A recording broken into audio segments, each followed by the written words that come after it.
പിന്നെ ഒരു കാര്യം സത്യസന്ധമായിട്ട് ഞാൻ പറയുകയാണ്, ഞാൻ രജിസ്ട്രേഷൻ വകുപ്പിൽ നിന്ന് ഒരുപാട് പേരെ പ്രതീക്ഷിക്കുന്നില്ല. കാര്യം ഒരുപാട് കാര്യങ്ങളുണ്ട്. പക്ഷേ എന്നാലും ഞാൻ പ്രതീക്ഷിക്കുന്നില്ല എന്ന് പറയാൻ കാര്യം, അത്രത്തോളം പ്രതീക്ഷിക്കാൻ വകുപ്പില്ല. ബിലോ 30 ആണ് ഞാൻ എഴുതി വെച്ചിരിക്കുന്നത്.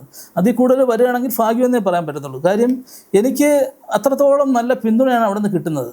കാര്യം ഗ്രൂപ്പിൽ നമ്മളതിൻ്റെ ഒരു പുസ്തക പ്രകാശനത്തിൻ്റെ ഒരു വിവരം ഇട്ട് കഴിഞ്ഞാൽ പോലും അറിഞ്ഞുകൊണ്ട് കൈതട്ടി വീണ് പോലും ഒരു ലൈക്കോ കമൻറ്റോ വീഴാതിരിക്കാൻ വേണ്ടി പരമാവധി ശ്രദ്ധിക്കും. ശരിക്കും ഞാൻ പറഞ്ഞില്ലേ, മുമ്പ് പറഞ്ഞ പോലെ എന്തോ ഒരു ഊരുവിലക്കോ എന്തോ ആണെന്ന് തോന്നുന്നു. അതിനെ ഇനി എങ്ങനെ വ്യാഖ്യാനിക്കുമെന്ന് എനിക്കറിയില്ല. പക്ഷേ അതിനെ ഒരിക്കലും പാർട്ടിപരമായിട്ടോ ഒന്നും ഞാൻ പറയുന്നില്ല. എന്താണ് അതിൻ്റെ മനോഭാവം എന്നുള്ളത് ഞാൻ റിസർച്ച് ചെയ്ത് കണ്ടെത്തേണ്ടിയിരിക്കുന്നു. കാര്യം ഞാനായിട്ടൊരു തെറ്റും ചെയ്തിട്ടില്ല എന്ന് എനിക്ക് ഉത്തമ ബോധ്യമുണ്ട്. പിന്നെ എന്താണ് ഈ ഒരു മനോഭാവത്തിനുള്ള കാരണം എന്ന് ഇതുവരെ എനിക്ക് മനസ്സിലായിട്ടില്ല. ഒരുപാട് ഞാൻ മുമ്പ് പറഞ്ഞ പോലെ റിട്ടയർമെൻറ്റ് ഫംഗ്ഷൻ നടക്കുന്നുണ്ട്, പിന്നെ അൽസാജിലൊക്കെ വെച്ച് വലിയ കല്യാണങ്ങൾ നടക്കുന്നുണ്ട്. ഞാൻ രജിസ്ട്രേഷൻ വകുപ്പിൽ ജോലി ചെയ്ത് 2014 തൊട്ട് ഇതുവരെയുള്ള കാലഘട്ടത്തിൽ എന്നെ ഒരു ഒറ്റ ഫംഗ്ഷന് പോലും വിളിക്കുകയോ ഒന്നും ചെയ്തിട്ടില്ല. അതൊന്നും അതേസമയം നമ്മൾ പോസ്റ്റൽ ഡിപ്പാർട്ട്മെൻറ്റിൽ നിന്ന് മതിയായ പരിഗണന കൊണ്ടുവരികയും ചെയ്യുന്നുണ്ട്. അപ്പോൾ ഈ ഒരു സാഹചര്യം എന്തുകൊണ്ടാണ് സംഭവിച്ചതെന്ന് എനിക്ക് മനസ്സിലാവുന്നില്ല. അത് കാലക്രമേണ മാറുമായിരിക്കുമെന്ന് തോന്നുന്നു. പിന്നെ ചില കാര്യങ്ങളിൽ ഒരു വാശി എനിക്ക് ഉണ്ടെന്ന് കൂട്ടിക്കുള്ളൂ. കാര്യം വിളിക്കാത്തിടത്തൊന്നും പോയി അങ്ങനെ കുമ്മനടിക്കാറില്ല. അതിനകത്ത് നമുക്ക് ആ ഒരു സ്റ്റാൻഡ് എല്ലാ കാലത്തും നമുക്ക് എല്ലാ തലത്തിലും നമുക്ക് ഉണ്ടായിട്ടുണ്ട്. സ്റ്റാൻഡ്, ആ ഒരു സ്ട്രോങ് സ്റ്റാൻഡ് എല്ലാ കാര്യത്തിലും എനിക്കുണ്ട്. കാര്യം എനിക്കായിട്ടൊരു കസേര ഉള്ള സ്ഥലത്തെ ഞാൻ പോകാറുള്ളൂ. അതിനകത്ത് അതിനുള്ള ഒരു അർഹത ഉണ്ടെന്ന് തന്നെ എൻ്റെ വിശ്വാസം. ഇത്രയും കാലത്തെ ഗുഡ് വില്ലുകൊണ്ട് ഞാൻ ഉണ്ടാക്കിയെടുത്തിട്ടുമുണ്ട്. ഇപ്പോൾ ഈ പലരും പറയാറുണ്ട് സിനിമയുടെ കാര്യത്തിൽ അങ്ങോട്ടും ഇങ്ങോട്ടും നടക്കുന്നുണ്ടല്ലോ എന്ന്. അതിനെപ്പറ്റി ഞാൻ പിന്നീട് പറയാം. കാര്യം അതിനൊക്കെ വളരെ കാര്യമായ പുരോഗതികൾ കാലാകാലങ്ങളിൽ ഉണ്ടായിട്ടുണ്ട്, ഇനി ഉണ്ടാകുകയും ചെയ്യും. തീർച്ചയായിട്ടും അതിൻ്റെ ഒരു നല്ല റിസൾട്ട് പ്രതീക്ഷിക്കുകയും ചെയ്യുന്നുണ്ട്. പുനർജനി 2025 ഭാഗമായിട്ട് ഞങ്ങൾ ചെയ്യുന്ന വീഡിയോയിൽ ചില ആഡുകൾ റൺ ചെയ്യുന്നത് കാണാം. അത് ശരിക്കും നമ്മുടെ പ്രോഗ്രാമിനെ സാമ്പത്തികമായിട്ടും സപ്പോർട്ട് ചെയ്യുക എന്നുള്ളതാണ് ആ ആഡിൻ്റെ ഉദ്ദേശം. ശരിക്കും ഇനിയും ഞങ്ങൾ ധാരാളം വീഡിയോകൾ ചെയ്തിടുന്നുണ്ട്. അതിലൊക്കെ ഇത്തരത്തിൽ അഫിലിയേറ്റ് മാർക്കറ്റിംഗ് എന്ന രീതിയിൽ ഈ ആഡുകൾ ചെയ്യാൻ താല്പര്യമുള്ളവർക്ക് ഞങ്ങളെ സമീപിക്കാവുന്നതാണ്. ശരിക്കും ഒരു അൺഒഫീഷ്യലി ഒരു ആഡ് ഏജൻസി മിറാക്കിളിലെ സുഹൃത്തുക്കൾ ചേർന്ന് ചെയ്യുന്നുണ്ട്. അപ്പോൾ അത് ശരിക്കും ആ ആഡ് ഏജൻസിയുടെ പേര് ജീനിയസ് അഡ്വർടൈസിംഗ് എന്നാണെങ്കിൽ പോലും ഇതം ന മമ, ഇത് എൻ്റേതല്ല. ഇതം ന മമ, ഇത് എൻ്റേതല്ല. കാരണം പലരും ജീനിയസ് എന്ന് പറയുമ്പം അത് എൻ്റെ മണ്ടയ്ക്കിടാൻ തെറ്റിദ്ധരിക്കും. ഇതുവരെ അത് റൺ ചെയ്തിട്ടുണ്ടെങ്കിലും ഞാൻ ഒരു നയാ പൈസ പോലും അതിൽ നിന്ന് ഞാൻ എടുത്തിട്ടില്ല. ഞാൻ ഈ പ്രോഗ്രാമിൻ്റെ ഭാഗമായിട്ട് കുറച്ച് വൈഡായിട്ട് ആൾക്കാരിലേക്ക് എത്തിക്കുക എന്നുള്ളതാണ് ഈ ആഡ് ഏജൻസിയുടെ ഒരു പ്രധാന ഉദ്ദേശം. ശരിക്കും മിറാക്കിളിലെ എൻ്റെ സുഹൃത്തുക്കൾ സിനിമാ രംഗമായിട്ട് ബന്ധപ്പെട്ടിരിക്കുന്ന ആൾക്കാർ, അവർക്ക് വളരെ അൺസ്റ്റേബിളായിട്ടുള്ള ഒരു ഇൻകമാണ്. കാര്യം കിട്ടിയാൽ കിട്ടി, ഇല്ലെങ്കിൽ ഊട്ടി എന്നുള്ള പോലെ ഒരു സംഭവമാണ്. കിട്ടിയാൽ കിട്ടി എന്നുള്ള സംഭവമാണ്. ഇപ്പോൾ കിട്ടിയ എന്നുള്ള സംഭവമാണ്. ആ ഒരു അറിയാമല്ലോ, സിനിമാ രംഗമായിട്ട് ബന്ധപ്പെട്ടിട്ട് നിൽക്കുന്ന ചെറിയ രീതിയിലുള്ള അസിസ്റ്റൻ്റ് ഡയറക്ടർ മുതൽ ഇങ്ങനെ താഴോട്ടുള്ള ആൾക്കാർക്ക് കിട്ടുന്ന റെമ്യൂണറേഷനെ പറ്റി പറഞ്ഞാൽ വളരെ തുച്ഛമാണ്. ശരിക്കും എൻ്റെ ബുക്കിൽ ലക്ഷ്മിയും സരസ്വതിയും ഒരുമിച്ച് വാഴില്ല എന്ന് പറയുന്ന 9ാമത്തെ ചാപ്റ്റർ പൂർണ്ണമായിട്ട് ഞാൻ അതിനെ ബേസ് ചെയ്തിട്ടാണ് എഴുതിയിരിക്കുന്നത്. ലക്ഷ്മിയും സരസ്വതിയും ഒരുമിച്ച് വാഴില്ല എന്നുള്ള ചാപ്റ്റർ ശരിക്കും അത് കലാകാരന്മാരായിട്ടുള്ള ആൾക്കാരെ എല്ലാവരും ഒന്ന് വായിച്ചിരിക്കേണ്ട ഒരു ചാപ്റ്ററാണത്. ശരിക്കും നമ്മളുടെ ഈ മിറാക്കിളിലുള്ള എൻ്റെ സഹപ്രവർത്തകർ സുനോ വർഗീസ് ആയാലും ഇന്ദ്രജിത്ത് ആയാലും അവർക്കൊക്കെ ഒരു സിനിമ ഇല്ലാത്ത സമയത്ത് അവർക്കൊരു സപ്പോർട്ട് എന്ന നിലയിൽ മാത്രമാണ് ഈ ആഡ് ഏജൻസിയുടെ ചെറിയ രീതിയിലുള്ള പ്രവർത്തനം, വളരെ ചെറിയ രീതിയിൽ മാത്രമേ പ്രവർത്തിച്ചിട്ടുള്ളൂ എന്നുള്ളതാണ് യാഥാർത്ഥ്യം. കാര്യം അതിനപ്പുറം ഉള്ള ഒരു സ്പേസ് നമുക്ക് കിട്ടിയിട്ടില്ല. കാര്യം ഞങ്ങളിത് റൺ ചെയ്ത് തുടങ്ങിയ സമയത്ത് തന്നെ സോഷ്യൽ മീഡിയയുമായിട്ട് ബന്ധപ്പെട്ടുള്ള പരസ്യങ്ങളാണ് കൂടുതലായിട്ട് ആൾക്കാരിലേക്ക് എത്തിപ്പെടുന്നത്. അത്തരം പരസ്യങ്ങൾക്കാണ് ആവശ്യക്കാരും കൂടുതൽ. അങ്ങനെ ഒരു ഘട്ടം എത്തിയപ്പോഴത്തേക്ക് ശരിക്കും നമ്മൾ ഔട്ട്ഡേറ്റ് ആയി പോയപ്പോഴത്തേക്ക് എന്ത് സംഭവിച്ചു എന്ന് വെച്ച് കഴിഞ്ഞാൽ മിറാക്കിളിലുള്ള മറ്റ് സുഹൃത്തുക്കളെല്ലാം കൂടെ ഈ സോഷ്യൽ മീഡിയ മാർക്കറ്റിങ്ങുമായിട്ടുള്ള ബന്ധപ്പെട്ട കാര്യങ്ങൾ പഠിക്കാനും അതുമായിട്ടുള്ള കാര്യങ്ങൾക്ക് കൂടെ സമയം കണ്ടെത്തുന്നു. അപ്പോൾ ഇനി ഭാവിയിൽ വിത്തിൻ 2 or 3 or 4 years നമുക്ക് വീണ്ടും ഈ സോഷ്യൽ മീഡിയയുമായിട്ട് ബന്ധപ്പെട്ടുള്ള പരസ്യങ്ങളിലൂടെ ഇത് കയറി വരാനുള്ള ഒരു അവസരം. ശരിക്കും ബിസിനസ് രംഗത്തുള്ള എൻ്റെ സുഹൃത്തുക്കൾ, ഇത് കാണുന്നവർ എല്ലാവരും ഈ കാര്യത്തിൽ ഞങ്ങൾക്കൊരു പിന്തുണ നൽകണമെന്ന് ഞാൻ അഭ്യർത്ഥിക്കുകയാണ്. ശരിക്കും we deserve it. And moreover ഇത്തരത്തിൽ സിനിമയായിട്ട് ബന്ധപ്പെട്ട് നിൽക്കുന്ന കലാകാരന്മാർക്ക് സിനിമ ഇല്ലാത്തപ്പോൾ അതുകൊണ്ട് കഞ്ഞി കുടിക്കാനുള്ള ഒരു അവസരം ശരിക്കും നിങ്ങളെ ഒരുപാട് എൻ്റർടൈൻ ചെയ്യുന്നവരാണ് അവരത് അർഹിക്കുകയും ചെയ്യുന്നുണ്ട്. ഞാൻ ആദ്യത്തെ വീഡിയോയിൽ പരാമർശിച്ച പോലെ സ്വപ്നസഞ്ചാരിയിലെ ആ ഞെട്ടിക്കുന്ന രഹസ്യം ചിലരുടെയൊക്കെ മുഖംമൂടി വലിച്ചു കീറുന്നൊക്കെ പറഞ്ഞല്ലോ.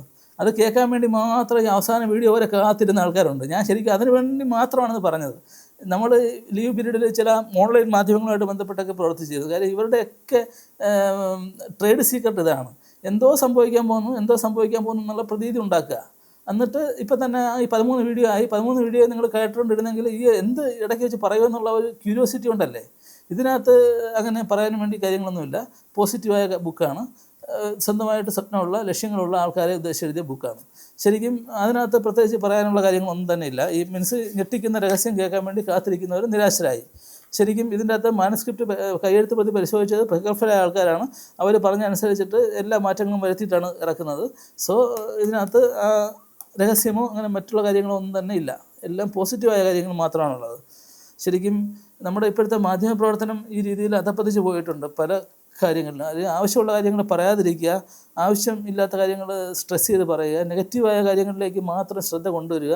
ഈ രീതിയിൽ മാധ്യമപ്രവർത്തനം ഒരു അധമ പ്രവൃത്തിയായി മാറിക്കൊണ്ടിരിക്കുന്ന ഒരു കാലഘട്ടമാണ്. പോസിറ്റീവായിട്ടുള്ള മാധ്യമങ്ങളുമായിട്ട് ബന്ധപ്പെട്ട് പ്രവർത്തിക്കുമ്പോൾ വളരെ കുറവാണ്. ശരിക്കും നമ്മൾ ഒരുപാട് മാധ്യമങ്ങളിൽ പോയിട്ടുണ്ടെങ്കിലും അവർക്ക് ചോദിക്കുന്നത് ഈ വാർത്തയിൽ എന്തെങ്കിലും നെഗറ്റിവിറ്റി ഉണ്ടോ, ഉണ്ടെങ്കിൽ ബൂസ്റ്റ് ചെയ്യാം, അല്ലെങ്കിൽ വേണ്ട. പോസിറ്റീവായ വാർത്തകൾക്ക് വായനക്കാരില്ല, കേൾവിക്കാരില്ല.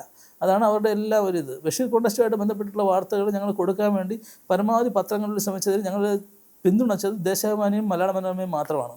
അതിനകത്ത് ശരിക്കും വാർത്താ ചാനലുകളിൽ ഈ വാർത്ത കൊടുക്കുന്ന നോക്കിയപ്പോഴത്തേക്ക് ശരിക്കും നമ്മുടെ CPMG ഓഫീസിൽ നിന്ന് പോലും നമുക്ക് അപ്രീസിയേഷൻ കിട്ടിയ ഒരു വാർത്തയാണ്.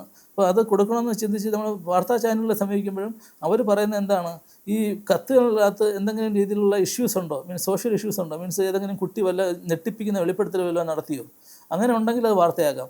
അല്ലാതെ കുറച്ച് കത്തുകൾ കിട്ടിയെന്നുള്ളത് ഇന്നത്തെ കാലത്തൊരു വാർത്തയേ അല്ല എന്നാണ് അവർ പറയുന്നത്. അവരുടെ കണ്ണിലെ വാർത്ത എന്താണ്? ഞാൻ ഈ ശരിക്കും പറഞ്ഞാൽ ഈ ബുക്കിൻ്റെ ആയിട്ടുള്ള രചന നടത്തിക്കൊണ്ടിരിക്കുമ്പോഴാണ് വെഞ്ഞാറമൂട് കൂട്ടക്കര അഫാൻ അദ്ദേഹത്തിൻ്റെ അദ്ദേഹം എന്ന് പറയുന്നില്ല, അയാളുടെ കുടുംബത്തിലെ 4-5 പേരെ കൊന്നിട്ട് അമ്മയും തട്ടി താഴെ ഇട്ടു. അമ്മ മരിച്ചില്ല. അപ്പോൾ രസകരമായ കാര്യം എന്ന് വെച്ചാൽ ആ അമ്മ മകനെതിരെ സാക്ഷി പറഞ്ഞില്ല, അമ്മ മകൻ ചെയ്തതാണെന്ന് പോലും പറഞ്ഞില്ല. അതിൽ അത്രയും മാതൃവാത്സല്യം. അതാണ് ഞാൻ പറഞ്ഞു വരുന്നത്. ശരിക്കും അഫാൻ്റെ കേസിൽ ആ ദൃശ്യങ്ങൾ, ഭീകര ദൃശ്യങ്ങൾ, കൊലപ്പെടുത്തിയ ദൃശ്യങ്ങൾ ആവർത്തിച്ച് കാണിച്ചുകൊണ്ടിരിക്കുകയാണ് മലയാളത്തിലെ ചാനലുകൾ, മുൻനിര ചാനലുകൾ. അപ്പോൾ എന്തുമാത്രം നെഗറ്റിവിറ്റിയാണ് അവർ സ്പ്രെഡ് ചെയ്യുന്നത്. ശരിക്കും ഇത്തരം വാർത്തകൾ സ്പ്രെഡ് ചെയ്യാൻ വേണ്ടി അവർക്ക് ഒരു ബുദ്ധിമുട്ടും ഇല്ല. അതിന് TRP റേറ്റിംഗ് ഉണ്ട്, അതിന് പരസ്യം കിട്ടും. പക്ഷേ അതേസമയം പോസിറ്റീവായുള്ള വാർത്തയാണ്. കേരളത്തിലാകെ ഒരു മിറാക്കിൾ ഫിലിം സൊസൈറ്റി കുട്ടികളുടെ സർഗാത്മകതയും അതുപോലെ അവരുടേതായിട്ടുള്ള എന്താ പറയുന്നത്, എഴുതാനുള്ള കഴിവും ചിന്തിക്കാനുള്ള കഴിവും ഭാവനാത്മകമായിട്ട് വിമർശനാത്മകമായിട്ട് അപഗ്രഥിക്കാനുള്ള കഴിവൊക്കെ പ്രോത്സാഹിപ്പിക്കുന്നതിന് വേണ്ടിയിട്ട് ഒരു ലെറ്റർ റൈറ്റിംഗ് മത്സരം സംഘടിപ്പിക്കുന്നു. അപ്പോൾ അതൊരു വാർത്തയേ അല്ലെന്നുള്ളതാണ്. അതേസമയം അഫാൻ്റെ വാർത്തയാണെങ്കിൽ അവർ ആവർത്തിച്ച് കാണിച്ചുകൊണ്ടിരിക്കുന്നു. അതാണ് നമ്മുടെ മുഖ്യധാരാ മാധ്യമങ്ങൾ, മുഖ്യധാരാ വാർത്താ ചാനലുകൾ. ഇന്നത്തെ കാലഘട്ടത്തിൽ പോസിറ്റീവായ വാർത്തകൾ പ്രചരിപ്പിക്കുന്ന ഒരു മാധ്യമത്തിന് വലിയ സ്കോപ്പുണ്ട്. കാര്യം അവർക്ക് സാവകാശമാണെങ്കിലും പിടിച്ചു കയറാൻ പറ്റും.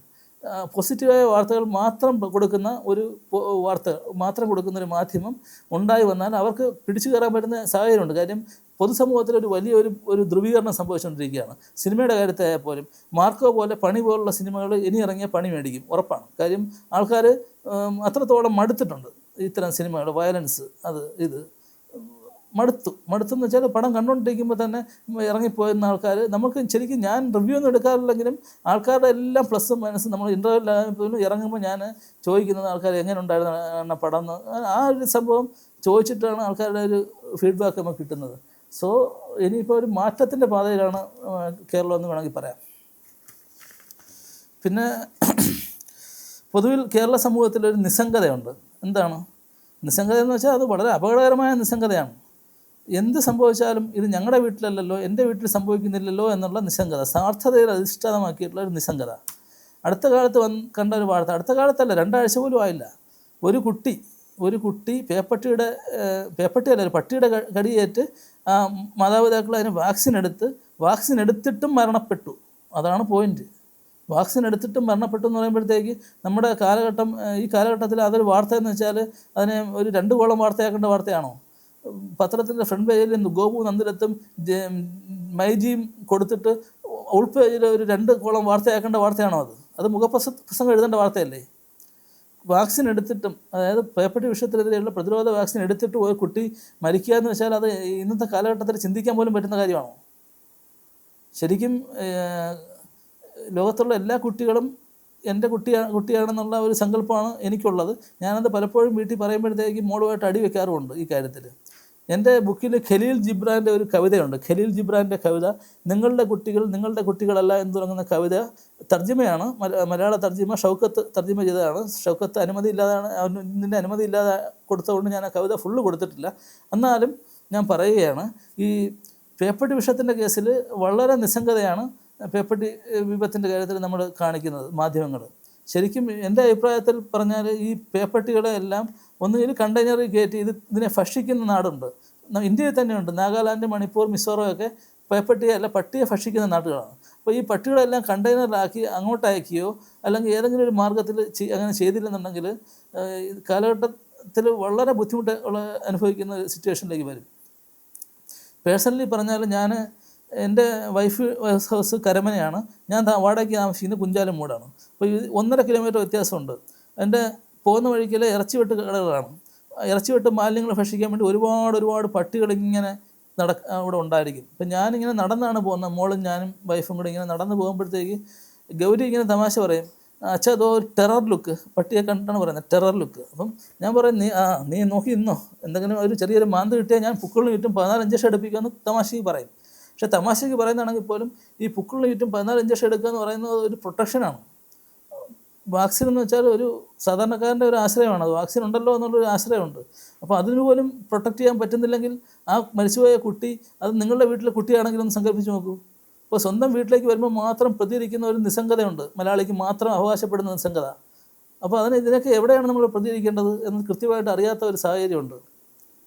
ഈ പേപ്പട്ടി വിപത്തിനെതിരെ ജോസ് മാവേലി, നമ്മുടെ കൊച്ചൗസേ ചിറ്റലപ്പള്ളി സാറ്, അദ്ദേഹമൊക്കെ വളരെ കാര്യമായിട്ട് പ്രതികരിച്ചിട്ട് പോലും ഇതുവരെ ഒരു നടപടി ഉണ്ടായിട്ടില്ല. പിന്നെ വേറൊരു വകുപ്പിൽ പറഞ്ഞാൽ ഒരു കൽപ്പമൃഗമാണ് എന്ന് പറയാം നമ്മുടെ പേപ്പട്ടി. കൽപ്പവൃക്ഷമാണ് തെങ്ങെന്ന് പറഞ്ഞാൽ രാഷ്ട്രീയക്കാരൻ്റെ കൽപ്പമൃഗമാണ് പട്ടി, തെരുവുപട്ടി. നമ്മൾ പോമറേനിയൻ അൽസേഷ്യൻ പോലുള്ള പട്ടികളെക്കാട്ടിയും വിലയേറിയ സമ്പത്താണ് തെരുവുപട്ടി. 2 രീതിയിലാണ്. ഒന്ന് വാക്സിൻ. അപ്പോൾ അതിനെന്താണ് തെളിവ്? വാക്സിൻ മാഫിയ എന്ന് പറഞ്ഞ സംഭവം ഉണ്ടോ? വാക്സിനിൽ നിന്ന് കമ്മീഷൻ അടിക്കുന്നതെന്ന് എന്താണ് തെളിവ് ഹാജരാക്കാമോ? ഒന്നും ഒരു കാര്യമേ അല്ല. കടലിൽ തിര എണ്ണാൻ പറഞ്ഞാൽ തിര മുറിയുന്നു എന്ന് പറഞ്ഞാൽ അവിടെ പൈസ മേടിക്കുന്ന ടീമുകളാണ്. ഉദ്യോഗസ്ഥ ദുഷ്പ്രഭുത്വം എന്ന് പറയും. അത് ശരിക്കും വാക്സിനകത്ത് സ്വാഭാവികമായിട്ട് ഇത്രയും വലിയ ബൾക്ക് പർച്ചേസ് നടക്കുമ്പോഴത്തേക്ക് ഓട്ടോമാറ്റിക്കലി കമ്മീഷൻ ഉണ്ടായിരിക്കും എന്നുള്ള ഊഹിക്കാൻ, അതിന് അരിയാഹാരം കഴിക്കുന്ന ആർക്കും അത് മനസ്സിലാക്കാവുന്നേ ഉള്ളൂ. സോ അതൊന്ന്. അപ്പം ഇത്രയും വലിയൊരു വാക്സിൻ്റെ പർച്ചേസ് നടക്കുമ്പോൾ ഉണ്ടാകാൻ സാധ്യതയുള്ള അഴിമതി, അത് സാധ്യതയെന്നേ പറയാൻ പറ്റൂ. പിന്നെ ഞാൻ അടുത്ത കാലത്ത് മൃഗസംരക്ഷണ വകുപ്പിൻ്റെ ഒരു ഓഫീസറുമായിട്ട് ഇങ്ങനെ കാഷ്വൽ സംസാരം, അദ്ദേഹം എൻ്റെ സുഹൃത്തായതുകൊണ്ട്, അപ്പോൾ അദ്ദേഹം ഇങ്ങനെ സംസാരിച്ച് വന്ന കൂട്ടത്തിൽ ഒരു കാര്യം പറഞ്ഞതിന് ശേഷം അബദ്ധമായല്ലോ എന്ന് പറഞ്ഞ് ഇങ്ങനെ എന്നെ നോക്കിയിട്ട് പറഞ്ഞു, നമസ്കാരം, പ്രശ്നമാക്കരുത്, ഞാൻ അറിയാതെ പറഞ്ഞാണെന്ന് പറഞ്ഞു. അപ്പോൾ ഞാൻ ഇങ്ങനെ അയാൾ പറഞ്ഞപ്പോഴത്തേക്ക് എനിക്ക് തോന്നി അത് പ്രശ്നമാക്കേണ്ടതല്ലേ. കാര്യം അപ്പോഴാണ് ഞാൻ നോട്ട് ചെയ്തത്, പ്രശ്നമാക്കരുതെന്ന് പറഞ്ഞപ്പോൾ അതിനകത്ത് എന്തോ ഒരു സംഭവം ഉണ്ടല്ലോ എന്ന് തോന്നി. അത് മറ്റൊന്നുമല്ല, പട്ടികളെ വന്ധ്യംകരിക്കുന്നതുമായിട്ട് ബന്ധപ്പെട്ട് നടക്കുന്ന അഴിമതിയാണ്. അതായത് പട്ടി ഒന്നിന് 2100 രൂപയാണ് വന്ധ്യംകരണത്തിന് നീക്കി വയ്ക്കുന്നത്. ഇതിനെയൊക്കെ വന്ധ്യംകരിച്ചോ എന്ന് നോക്കാൻ ഒരു മാർഗ്ഗമില്ല. ഇപ്പം മൃഗസംരക്ഷണ വകുപ്പിൻ്റെ ഓഫീസിൽ ഒരു 10 പട്ടിയെ വന്ധ്യംകരിച്ചിട്ട് മൃഗസംരക്ഷണ വകുപ്പിലെ ഓഫീസറും ശിവായും തമ്മിൽ നടക്കുന്ന ഒരു സംഭാഷണം ഏതാണ്ട് ഇങ്ങനെ ആയിരിക്കും. ഓഫീസർ ചോദിക്കും, ഷൈജുവേ നമ്മൾ എത്ര പട്ടി എന്ന് വന്ധ്യംകരിച്ചടാ? 10. 10ഓ? 100? അപ്പോൾ ഷൈജു ഇങ്ങനെ ചിന്തിക്കും, യമാനെ അങ്ങനെ റൗണ്ടായിട്ട് 100 എന്ന് എഴുതിയ ആൾക്കാർക്ക് സംശയം തോന്നത്തില്ല. നമുക്കൊരു 69 പിടിക്കാം. എന്നാൽ 69 എന്ന് എഴുതാൻ തുടങ്ങിയ ഷൈജുവിന് പിന്നെ ഒരു സന്ദേഹം, അങ്ങനെ ജനങ്ങൾ കുറേ ഉണ്ട്, നമ്മൾ ഇത്രയും പട്ടിയെ പിടിച്ചെന്നുള്ളത് ഒരു ആതൻറ്റിക്കായിട്ട് തെളിവ് ഇല്ല, നമുക്കൊരു 35 നിർത്താം. ഓക്കെ, 35 35. കാട്ടിലെ തടി, തേവരുടെ ആന, വലിയുടെ ആ വലി. അപ്പോൾ 35 എന്ന് പറയുമ്പോഴത്തേക്ക് 10 എണ്ണത്തിനെ വന്ധ്യംകരിച്ചതിന് 10 × 2100. അവൻ ബാക്കിയുള്ള പൈസ ഈ ഓഫീസറുടെയും ഷൈജുവിൻ്റെയും പോക്കറ്റിലേക്ക് പോകും. അപ്പോൾ ഈ ഒരു സിറ്റുവേഷനാണ് ശരിക്കും ഒരു രീതിയിലും ജനങ്ങൾക്ക് ഈ ഒരു പ്രശ്നത്തിൽ നേരിട്ട് ഇടപെടാൻ പറ്റത്തില്ല. കാര്യം മൃഗസ്നേഹികളെന്ന് പറഞ്ഞ ഒരു വാലും തുമ്പുമില്ലാതെ കുറേ എണ്ണങ്ങൾ ഇങ്ങനെ ഇറങ്ങിയിട്ടുണ്ട്. മൃഗസ്നേഹമൊക്കെ ആകാം, പക്ഷേ മനുഷ്യന് ജീവിക്കാൻ കൂടിയുള്ളതാണ് ഈ നാട്. ആനകൾ കാട്ടിലേക്ക് ഇറങ്ങുന്നു, കാട്ടിൽ നിന്ന് നാട്ടിലേക്ക് ഇറങ്ങുന്നു. പന്നികൾ ഏത് സ്ഥലത്തും കൃഷിയെ നശിപ്പിക്കാൻ വേണ്ടി ഒരു ഞങ്ങളുടെ നാട്ടിലെ പുല്ലുവിൽ പോലും ഞങ്ങൾക്ക് ഒരു ഏക്കർ കണക്കൊന്നും ഇല്ലെങ്കിലും 15 സെൻറ്റ് ഉള്ളതിൽ 2 മൂട് കപ്പ വെക്കാമെന്ന് വെച്ചാൽ പന്നി മറിക്കും. അപ്പോൾ അതൊരു സാഹചര്യം. കുരങ്ങന്മാർ ശരിക്കും കാട്ടിൽ ഇതിലൊക്കെ എക്സസ് ആയി കഴിഞ്ഞു. കാട്ടിൽ നല്ല സംരക്ഷണം കൊടുക്കുന്നുണ്ട്. ഇവൻ്റെയൊക്കെ എണ്ണ എക്സസ് ആയതുകൊണ്ട് ഈ മൃഗങ്ങളെല്ലാം നാട്ടിലേക്ക് ഇറങ്ങി എൻക്രോച്ച് ചെയ്ത് ശരിക്കും അതിർത്തി പ്രദേശങ്ങളിലൊക്കെ താമസിക്കുന്നതിന് വലിയ കഷ്ടപ്പെട്ടുകൊണ്ടിരിക്കുന്ന സാഹചര്യമാണ്. വന്യജീവി സംരക്ഷണ നിയമമൊക്കെ കാലാതീതമായിട്ട് പരിഷ്കരിക്കേണ്ടതുണ്ട്. ശരിക്കും അത് പരിഷ്കരിക്കുമ്പോഴത്തേക്ക് കുറച്ചും കൂടെ മനുഷ്യത്വപരമായ സമീപനം സ്വീകരിക്കണം. ഇപ്പോൾ തന്നെ വേടൻ്റെ കയ്യിൽ നിന്ന് പുലിനകം കിട്ടി. വേടൻ്റെ കഴിവിൻ്റെ പാരിതോഷികമായിട്ട് ഏതോ ഒരു ആരാധകൻ സമ്മാനിച്ചാണ്. അയാൾ പുലിനകമാണെന്ന് പോലും അറിയാതെ അയാൾ കഴുത്തിലണിഞ്ഞ സാധനമാണ്. അപ്പോൾ അതൊക്കെ എടുത്തുകൊണ്ട് പോയി കത്തിച്ച് കളയാന്ന് വെച്ചാൽ എന്തൊരു അന്യായമാണ്. അത് വേടൻ്റെ കഴുത്തിൻ്റെ അലങ്കാരമായിട്ട് കിടക്കേണ്ട സാധനമാണ് പുലിനകം. നമ്മുടെ ഈ പുലിനകം, പുലിത്തോല്, പിന്നെ ഈ ആനക്കൊമ്പ്, ചരിഞ്ഞ ആനയുടെ കൊമ്പാണേ, അല്ലാതെ ഇപ്പോൾ പഴയ പോലെ വീരപ്പനെ പോലെ ആനയെ വെടിവെച്ച് വന്ന് കൊമ്പെടുക്കുന്ന ഇത് എവിടെയും നടക്കുമെന്ന് എനിക്ക് തോന്നുന്നില്ല. അപ്പോൾ ഈ ചരിഞ്ഞ ആനയുടെ കൊമ്പ്, നാട്ടാനയുടെ കൊമ്പ് അതെല്ലാം കൂടെ കൂട്ടിയിട്ട് കത്തിച്ച് കളയുന്ന പാരമ്പര്യം നമ്മുടെ നാട്ടിൽ മാത്രമേ ഉള്ളൂ. ശരിക്കും ഇതൊക്കെ വിലയേറിയ സമ്പത്താണ്, മോണിറ്ററി ബെനിഫിറ്റ് ഉള്ള സാധനങ്ങളാണ്. ഇതിനകത്ത് നമ്മൾ വിദേശ രാജ്യങ്ങളിലേക്ക് കയറ്റി അയക്കുകയോ അല്ലെങ്കിൽ ഇതിനകത്ത് എന്തെങ്കിലും രീതിയിൽ ഒരു മ്യൂസിയം ഉണ്ടാക്കി പ്രദർശിപ്പിക്കുകയെങ്കിലും ചെയ്തു കഴിഞ്ഞാൽ, കൂട്ടിയിട്ട് കത്തിക്കുന്നതിന് പകരം അങ്ങനെ ചെയ്തു കഴിഞ്ഞാൽ കുറച്ച് വിദേശി ടൂറിസ്റ്റുകളെങ്കിലും വന്നത് കണ്ടിട്ട് പോകും. പക്ഷേ ഇതങ്ങനെ ഒന്നും ചെയ്യാതെ കാലോചിതമായ നിയമങ്ങളൊന്നും പരിഷ്കരിക്കാതെ നമ്മളിങ്ങനെ എന്താണ് പറയേണ്ടത്, പ്രബുദ്ധ മലയാളി എന്ന് നമ്മൾ പറയുകയും ചെയ്യും. പ്രബുദ്ധത എന്ന് പറയുന്ന സംഭവം അതിന് ഒരു വലിയ അർത്ഥമുള്ള വാക്കാണ് പ്രബുദ്ധത. പക്ഷെ അത് ഒരു ഘട്ടത്തിലും ആ കുട്ടിയുടെ കേസിൽ മറ്റേ നമ്മുടെ ഞാൻ നേരത്തെ സൂചിപ്പിച്ച പേവിഷബാധ മൂലം മരിച്ച, വാക്സിൻ എടുത്തിട്ടും പേവിഷബാധ മൂലം മരിച്ച കുട്ടിയുടെ കേസിൽ, അത്തരം കേസിലൊക്കെ ശരിക്കും അവിടെ മുഖപ്രസംഗം എഴുതേണ്ട പത്രങ്ങളാണ്. ഇതിനെപ്പറ്റി ഫ്രണ്ട് പേജിൽ വാർത്ത കൊടുക്കേണ്ട പത്രങ്ങളാണ്. ഒന്നും ചെയ്തില്ല. നമ്മൾ 2 ദിവസം ഈ വാർത്ത ഇങ്ങനെ നിൽക്കും, പിന്നെ അത് പോവും, അടുത്ത വാർത്ത വരും. നമ്മളിങ്ങനെ നിസ്സംഗരായിട്ട് ശമ്പളം മേടിച്ച് ഭക്ഷിച്ച് നമ്മുടേതായ കാര്യങ്ങൾ മാത്രം നോക്കി ഇങ്ങനെ കഴിയും. സോ ഇത്തരം കാര്യങ്ങളിലൊക്കെ ഒരു മനുഷ്യത്വപരമായ സമീപനം ഉണ്ടാക്കിയെടുക്കുന്നതിന് കൂടിയാണ് ഈ പുനർജനി പോലുള്ള പ്രോഗ്രാംസ് ഞങ്ങൾ കണ്ടക്ട് ചെയ്യുന്നത്. Training by profession, training by passion, ഇത് രണ്ടും തമ്മിൽ ആനയും അമ്പഴങ്ങയും തമ്മിലുള്ള വ്യത്യാസമുണ്ട്. ശരിക്കും ഞാനൊക്കെ ട്രെയിനിങ് ബൈ പാഷനാണ്. പാഷനേറ്റായിട്ട് ട്രെയിനിങ്ങിന് വേണ്ടി ഇറങ്ങി തിരിച്ചിട്ടുള്ള ആൾക്കാരാണ്. ശരിക്കും ഞാൻ എന്തിനു വേണ്ടിയാണ് ട്രെയിനിങ് ഫീൽഡ് തിരഞ്ഞെടുക്കുന്നതെന്നുള്ളതിന് കൃത്യമായ ഉത്തരം ഞാൻ ഈ ബുക്കിൽ നൽകുന്നുണ്ട്. ശരിക്കും ഞാൻ ഒരു കാലഘട്ടത്തിൽ അനുഭവിച്ചിട്ടുള്ള ഒരു ആഗണി, ട്രോമ, അത് ശരിക്കും ആക്ച്വലി ഞാൻ അനുഭവിച്ചിട്ടുള്ളതിൻ്റെ അത്രയും ട്രോമാറ്റിക് ആയിട്ടുള്ള അനുഭവങ്ങൾ അനുഭവിച്ചിട്ടുള്ളവർ വളരെ കുറവാണെന്ന് തന്നെ പറയാം. അപ്പോൾ എന്നിട്ട് ഞാൻ അതിനകത്ത് നിന്നൊക്കെ കരകയറി ഈ ഒരു പ്രൊഫൈലിലേക്ക് എത്തിയ എൻ്റെ ഒരു കഥ, എൻ്റെ ലൈഫ് മാത്രം പറയുന്നതിന് വേണ്ടിയിട്ട് മാത്രമാണ്. എൻ്റെ ജീവിതത്തിൽ നിന്ന് എടുത്തിട്ടുള്ള കാര്യങ്ങൾ മാത്രമേ ഞാൻ എൻ്റെ സെഷനുകളിൽ ഞാൻ അവതരിപ്പിക്കാറുള്ളൂ. ഒരിക്കലും എനിക്കൊരു വിൽമ റിഡോൾഫിൻ്റെയോ അല്ലെങ്കിൽ അലക്സാണ്ടറിൻ്റെയോ ഒന്നും കഥ എടുത്ത് ഉദാഹരിക്കേണ്ട ആവശ്യം വരുന്നില്ല. അതുകൊണ്ട് തന്നെ ഞാനൊരു ട്രെയിനർ എന്ന നിലയിൽ ഞാൻ വളരെ കോൺഫിഡൻ്റ് ആണ്. എനിക്ക് സംസാരിക്കാൻ ഒരുപാട് വിഷയങ്ങൾ എൻ്റെ ജീവിതവുമായിട്ട് ബന്ധപ്പെട്ട് തന്നെ ഉള്ളപ്പം ഞാനത് വേറെ ആരുടെയും മോട്ടിവേഷൻ ബുക്കിൽ നിന്നൊന്നും എനിക്ക് കടം കൊള്ളേണ്ടതായിട്ടുള്ള ആവശ്യം വരുന്നില്ല. പുനർജനി 2025 മറ്റ് ട്രെയിനേഴ്സായിട്ട് എനിക്ക് കിട്ടിയിട്ടുള്ള ആൾക്കാരും ഇതേ കാറ്റഗറിയിൽ തന്നെ വരുന്നവരാണ്. Training by പാഷനാണ്. പാഷനേറ്റായിട്ട് ട്രെയിനിങ്ങിനെ കാണുന്ന ആൾക്കാരാണ്. അവരെല്ലാവരും തന്നെ അവരുടെ അന്നത്തിനുള്ള, ബ്രെഡിനുള്ള വകുപ്പ് മറ്റ് പല മാർഗ്ഗങ്ങളിൽ കൂടെ കണ്ടെത്തുന്ന ആൾക്കാരുമാണ്. അതിൽ ആൻഡോ സാറാണെങ്കിൽ തന്നെ അദ്ദേഹം വളരെ ഉന്നത ഉദ്യോഗസ്ഥനാണ് സെക്രട്ടേറിയറ്റിൽ. രവിയേട്ടൻ ബിസിനസ്മാനാണ്. ബിജു സാറ് ESP പാരാനോർമൽ എന്ന് പറഞ്ഞാൽ യൂട്യൂബ് ചാനലുമായിട്ട് ബന്ധപ്പെട്ട് പ്രവർത്തിക്കുന്നു. ഈ അനുഷാണെങ്കിലും ടീച്ചർ എന്ന നിലയിൽ അദ്ദേഹത്തിന് ബ്രെഡിനുള്ള വക കണ്ടെത്തുന്നു. ശരിക്കും ഇത്തരത്തിലുള്ള ഒരു ട്രെയിനേഴ്സ് പങ്കാളികളാകുന്ന ട്രെയിനിങ് സീരീസ് എന്ന് പറയുമ്പോൾ ഒരു രീതിയിലും അതൊരു ബിസിനസ് മൈൻഡ് അല്ലാതെ നടത്തുന്ന ഒരു പ്രോഗ്രാമാണ്. അതുകൊണ്ട് എല്ലാവരും തന്നെ അതിൽ പങ്കാളികളാവണമെന്ന് ഒരിക്കൽ കൂടി അഭ്യർത്ഥിക്കുകയാണ്. തീർച്ചയായിട്ടും ഇത്തരത്തിലുള്ള ഒരു പ്രോഗ്രാമിൻ്റെ ഭാഗമാകുമ്പോഴത്തേക്ക് നമുക്ക് ക്രിസ്തു വർഷത്തെ AD എന്നും BC എന്നും തിരിച്ച് പറയാറുണ്ട്. അതായത് ക്രിസ്തുവിന് മുമ്പെന്നും ശേഷമെന്നും. ആ രീതിയിൽ നിങ്ങളുടെ ആ ലൈഫിനെ തന്നെ പുനർജനിയിൽ പങ്കെടുക്കുന്നതിന് മുമ്പെന്നും ശേഷമെന്നും തിരിച്ച് പറയത്തക്കവണ്ണമുള്ള ഡെപ്തുള്ള ഒരു പ്രോഗ്രാമാക്കി ഇതിനെ മാറ്റുക എന്നുള്ളതാണ് ഞങ്ങളുടെ ഒരു അജണ്ട. ശരിക്കും ആ ഒരു അജണ്ട സെറ്റ് ചെയ്തിട്ട് സിസ്റ്റമാറ്റിക്കായിട്ട് ഞങ്ങൾ ടീമുകൾ ഓരോന്നായിട്ട് ഇങ്ങനെ വർക്ക് ചെയ്തുകൊണ്ടേ ഇരിക്കുകയാണ്. അതിനകത്ത് 3 സംഘടനകളും ഒരേ മനസ്സോടുകൂടി തന്നെ ഇക്കാര്യത്തിന് പ്രവർത്തിച്ചുകൊണ്ടേയിരിക്കുകയാണെന്നുള്ളതാണ്. ഞാനൊരു വൈറ്റ് പേപ്പർ ആയിരിക്കുന്നതുകൊണ്ട് തന്നെ അതിൻ്റേതായ രീതിയിലുള്ള ചില പ്രശ്നങ്ങളും ഉണ്ട്. അതായത് മനസ്സിലൊന്നും നിൽക്കത്തില്ല, എഴുത്തിലും നിൽക്കത്തില്ല. കറക്റ്റ് കാര്യങ്ങൾ തുറന്നെഴുതുന്ന കൂട്ടത്തിലാണ്. എൻ്റെ ബ്ലോഗ് വായിച്ചാലും മനസ്സിലാകും. അതെൻ്റെ മനസാക്ഷിയാണ്. ശരിക്കും എനിക്ക് ഇത്രയധികം തുലിയ സൗഹൃദങ്ങൾ കിട്ടാനുമുള്ള പ്രധാന കാരണം എൻ്റെ ആദ്യത്തെ ബുക്ക് മകൾക്ക് എന്ന ബുക്ക്, അതിനകത്ത് 27 കഥകളുടെ 16 കഥകളെങ്കിലും ആത്മകഥാപരമായിട്ട് നിൽക്കുന്നത് കൊണ്ടും പിന്നെ എൻ്റെ ബ്ലോഗിനകത്തുള്ള എൻ്റെ തുറന്നെഴുത്ത് സത്യസന്ധമായ എഴുത്തിൻ്റെ ഭാഗമായിട്ടാണ് എനിക്ക് ഇത്രയധികം സൗഹൃദങ്ങൾ ഞാനുമായിട്ട് അറ്റാച്ച്ഡായിട്ട് നിൽക്കുന്നത്. ഞാൻ പറഞ്ഞു വന്നതെന്ന് വെച്ചാൽ സിനിമയുമായിട്ട് ബന്ധപ്പെട്ടിട്ട് ഉള്ള എൻ്റെ മോഹമല്ല എൻ്റെ ലക്ഷ്യം. അത് ഞാൻ ആൾറെഡി 2018 എൻ്റെ ബുക്ക് പ്രസിദ്ധീകരിച്ചപ്പോൾ തന്നെ അതിനകത്ത് ഞാൻ അഹം ബ്രഹ്മാസ്മി എന്ന് പറഞ്ഞ ഒരു സിനിമയുടെ ഒരു പോസ്റ്റർ അതിനകത്ത് പൃഥ്വിരാജിനെ കേന്ദ്രമാക്കിയിട്ട് അതിൻ്റെ ഒരു പോസ്റ്റർ ചെയ്തിട്ടായിരുന്നു. അഹം ബ്രഹ്മാസ്മി എന്നുള്ള ആ സിനിമയുടെ ഒരു പോസ്റ്റർ ഞാൻ ആ ബുക്കിൻ്റെ ഭാഗമായിട്ട് 2018 തന്നെ ചെയ്തിട്ടിരുന്നു. ശരിക്കും അന്നത് ബുക്ക് പ്രസിദ്ധീകരിക്കുന്ന സമയത്ത് ആ തിരക്കഥ കംപ്ലീറ്റ് ആയിരുന്നില്ല. പിന്നീട് ഞാൻ കുറച്ചുകൂടെ അത് മെച്ചപ്പെടുത്തിയതനുസരിച്ചിട്ട് ഞാൻ എൻ്റെ സുഹൃത്തും മംഗളം വാരികയിൽ, ഇപ്പം മംഗളം വാരികയില്ല, അന്ന് മംഗളം വാരികയിൽ ആർട്ടിസ്റ്റായിരുന്നുള്ള ചിത്രകാരനായിട്ടുള്ള NG സുരേഷ് കുമാറിനെ കൊണ്ട് ഒരു ചിത്രം വരപ്പിച്ചു. അത് ശരിക്കും കൺസെപ്റ്റ് പോസ്റ്ററാണ്. ഈ ഒരു പോസ്റ്റർ കാണുമ്പോഴത്തേക്ക് സിനിമയുടെ ഒരു ത്രെഡ് നിങ്ങൾക്ക് ഊഹിച്ചെടുക്കാൻ സാധിക്കില്ല എന്നുള്ളതാണ്. ശരിക്കും ഈ സിനിമയെ സംബന്ധിച്ച് പറഞ്ഞാൽ ഈ ഒരു പോസ്റ്ററിൽ നിന്ന് നിങ്ങൾ ഗസ് ചെയ്യുന്നതിനും അപ്പുറമാണ് സിനിമ. അതായത് ഈ പോസ്റ്റർ കാണുമ്പോഴത്തേക്ക് നിങ്ങൾക്ക് പെട്ടെന്ന് തോന്നും ഒരു ഫ്യൂഡൽ സ്റ്റോറിയാണെന്നോ അല്ലെങ്കിൽ അത്തരത്തിലുള്ള എന്തെങ്കിലും ആത്മീയമായിട്ടുള്ള അല്ലെങ്കിൽ എന്തെങ്കിലും രീതിയിലുള്ള മതപരമായിട്ടുള്ളതൊക്കെ ആണെന്ന് തോന്നും. അത്തരത്തിലുള്ളൊരു തോന്നൽ ജനിപ്പിക്കാൻ മാത്രമേ ഈ ഇത്തരത്തിലുള്ള ഒരു പോസ്റ്റർ ഉപകരിക്കത്തുള്ളൂ. പക്ഷേ ശരിക്കും ഞാൻ നിങ്ങളൊന്ന് ഡൈവേർട്ട് ചെയ്യാൻ വേണ്ടിയിട്ടാണ് ഈ പോസ്റ്റർ ചെയ്തത് തന്നെ. ശരിക്കും അഹം ബ്രഹ്മാസ്മി എന്നുള്ള കൺസെപ്റ്റ് വളരെ അർത്ഥവ്യാപ്തിയുള്ളൊരു സെൻറ്റൻസാണ്. അതിനെപ്പറ്റി ഞാൻ കൂടുതൽ കടക്കുന്നില്ല.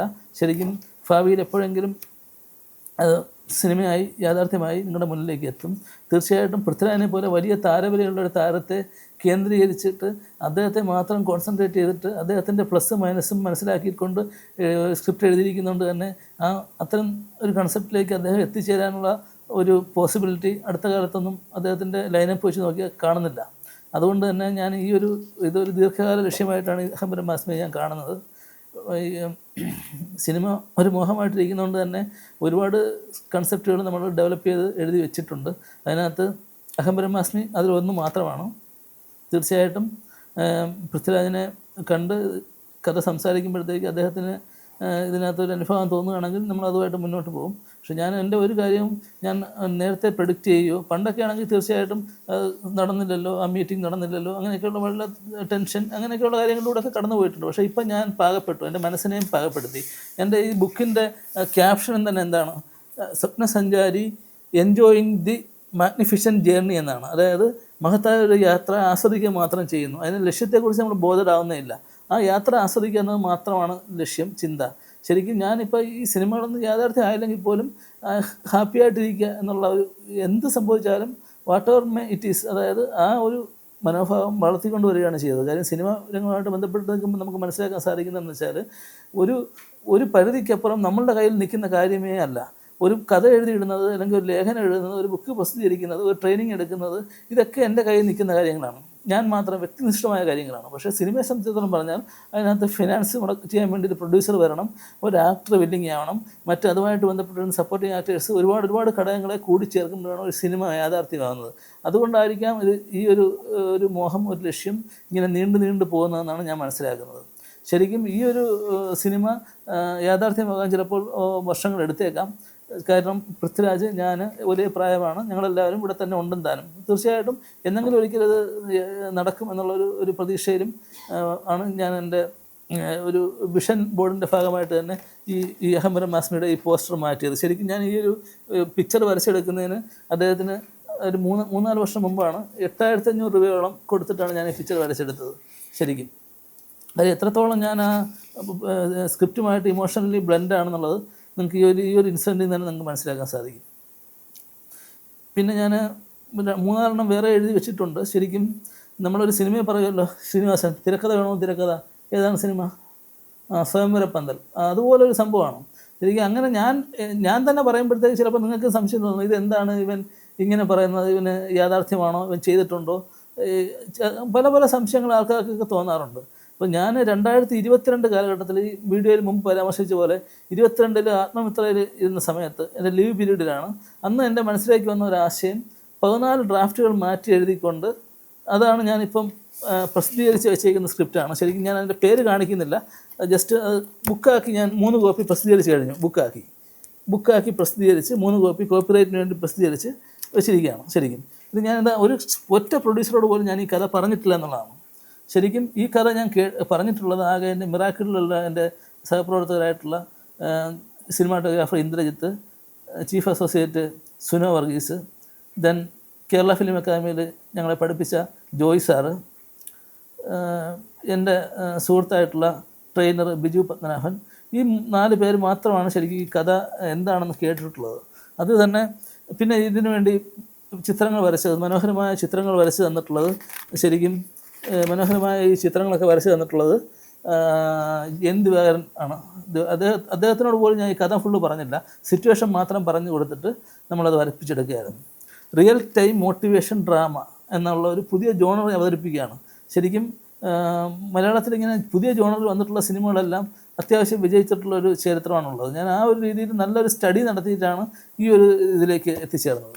ഇപ്പം നിർഭാഗ്യകരമായ കാര്യം എന്താണെന്ന് വെച്ച് കഴിഞ്ഞാൽ, നമ്മളൊരു പ്രൊഡ്യൂസറെ കാണുന്നു, സംസാരിക്കാൻ വേണ്ടി അനുവാദം ചോദിക്കുന്നു, അപ്പോഴത്തേക്ക് ഈ അദ്ദേഹത്തിൻ്റെ ഒരു ആറ്റിറ്റ്യൂഡുണ്ട്. മീൻസ് എല്ലാവരും അങ്ങനെയാണെന്ന് എനിക്കറിയില്ല, പക്ഷേ നമ്മളൊരാളെ പോയി കാണുമ്പോൾ അദ്ദേഹം തീർച്ചയായിട്ടും 2022 മുതൽ 2025 വരെയുള്ള കാലഘട്ടത്തിൽ 14 ഡ്രാഫ്റ്റ് മാറ്റി എഴുതി ഈ രീതിയിൽ ടൈപ്ഡ് ഫോർമാറ്റിൽ ചിത്രങ്ങൾ സഹിതം വരച്ച് ബുക്കാക്കി പ്രസിദ്ധീകരിച്ച് ഇത്രയും എഫർട്ട് എടുത്ത് നമ്മൾ അദ്ദേഹത്തിൻ്റെ അടുത്തേക്ക് പോകുമ്പോഴത്തേക്ക് തീർച്ചയായിട്ടും അദ്ദേഹം നമ്മളെ കേൾക്കാൻ തയ്യാറാകുക എന്നുള്ള ഒരു ബേസിക്കായ കാര്യമുണ്ട്. കേൾക്കാൻ തയ്യാറാകുക, അത് ഏത് കൗൺസിലിംഗ് ഫീൽഡിലായാലും ട്രെയിനിങ് ഫീൽഡിലായാലും ഏത് സ്ഥലത്തായാലും കേൾക്കാൻ തയ്യാറാകുക എന്നുള്ളത് ഒരു വലിയ കാര്യമാണത്. ശരിക്കും അതൊരു വലിയ ക്വാളിറ്റിയാണെന്ന് ഞാൻ പറയും.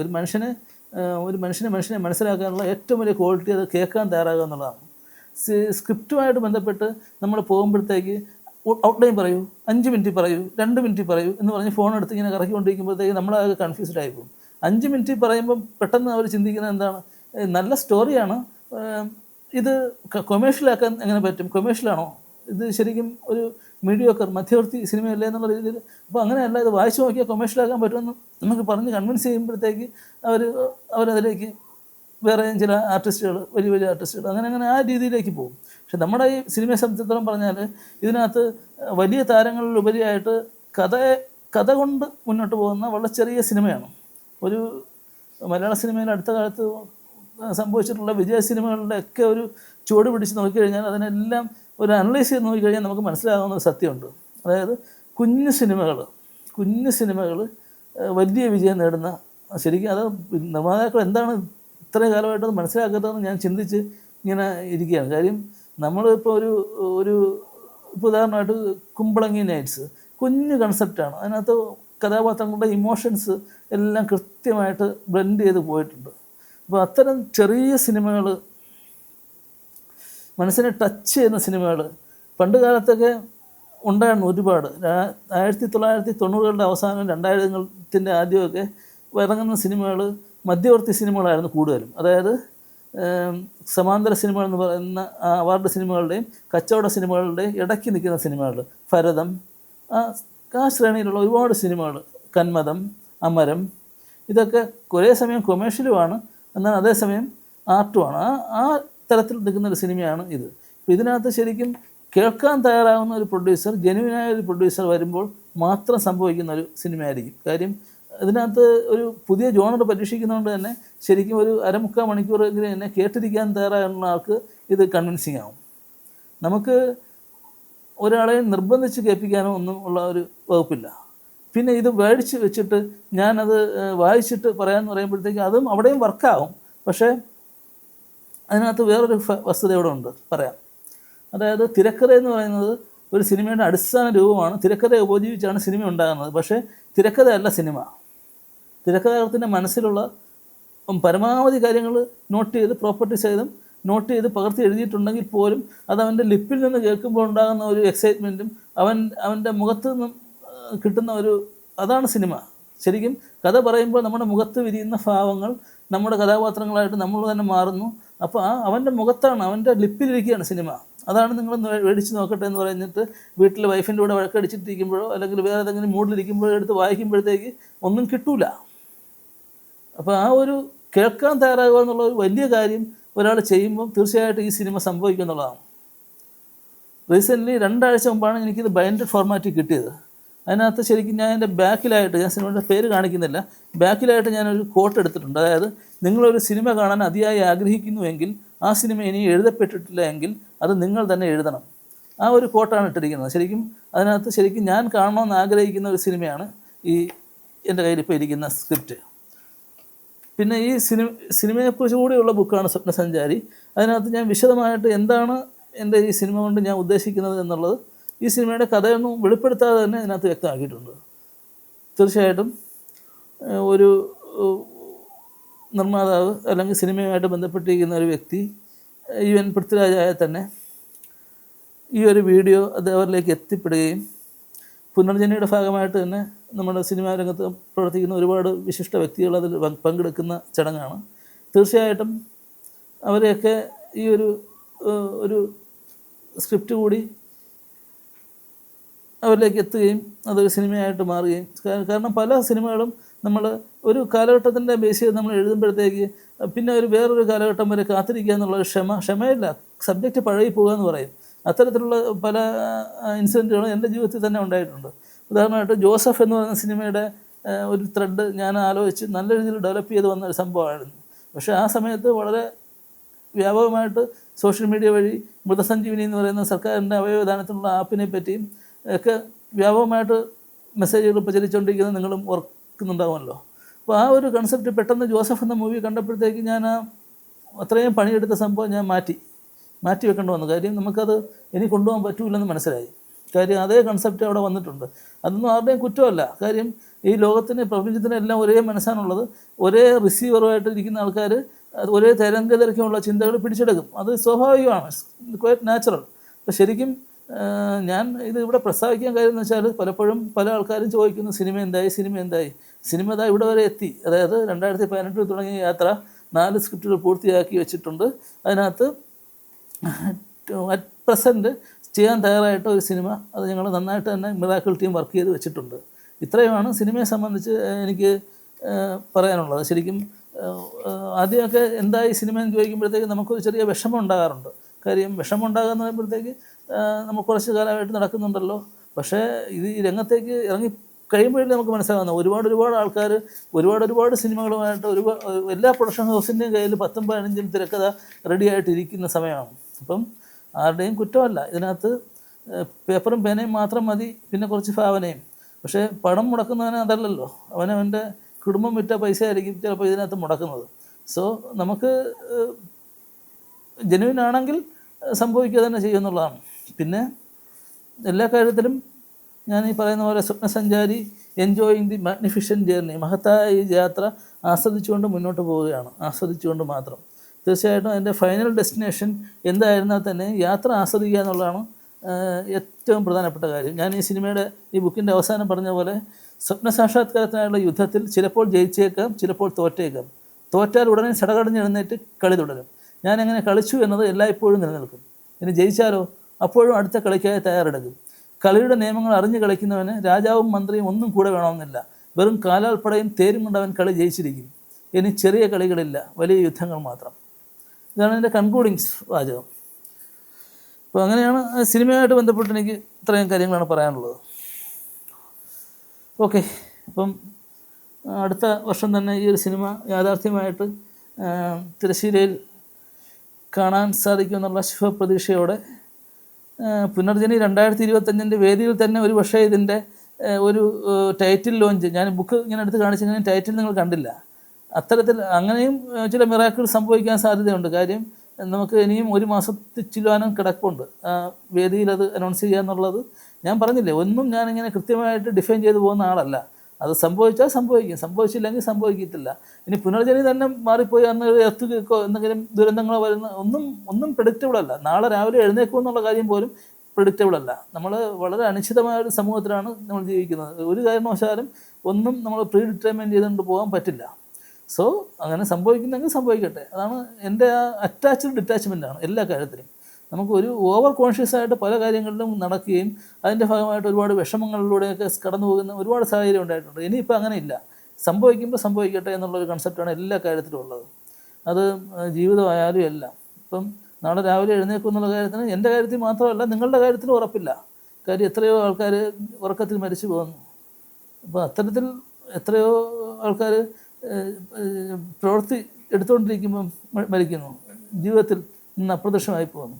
അപ്പോൾ നമ്മളെ സംബന്ധിച്ചിടത്തോളം പറഞ്ഞാൽ ഇപ്പോൾ ജീവിച്ചിരിക്കുന്നു എന്നുള്ളത് തന്നെയാണ് ഏറ്റവും വലിയ അനുഗ്രഹം. ആ അനുഗ്രഹത്തിന് നന്ദി പറഞ്ഞുകൊണ്ട്, നമ്മുടെ ഓരോ അനുഗ്രഹത്തിനും നന്ദി പറഞ്ഞുകൊണ്ട്, നന്ദിയുള്ളവന് വീണ്ടും വീണ്ടും ദൈവം കൊടുക്കും, തമ്പുരാൻ കൊടുക്കും. നന്ദി ഇല്ലാത്തവൻ്റെ ഉള്ളത് കൂടി എടുക്കുമെന്നാണ് ബൈബിൾ പറയുന്നത്.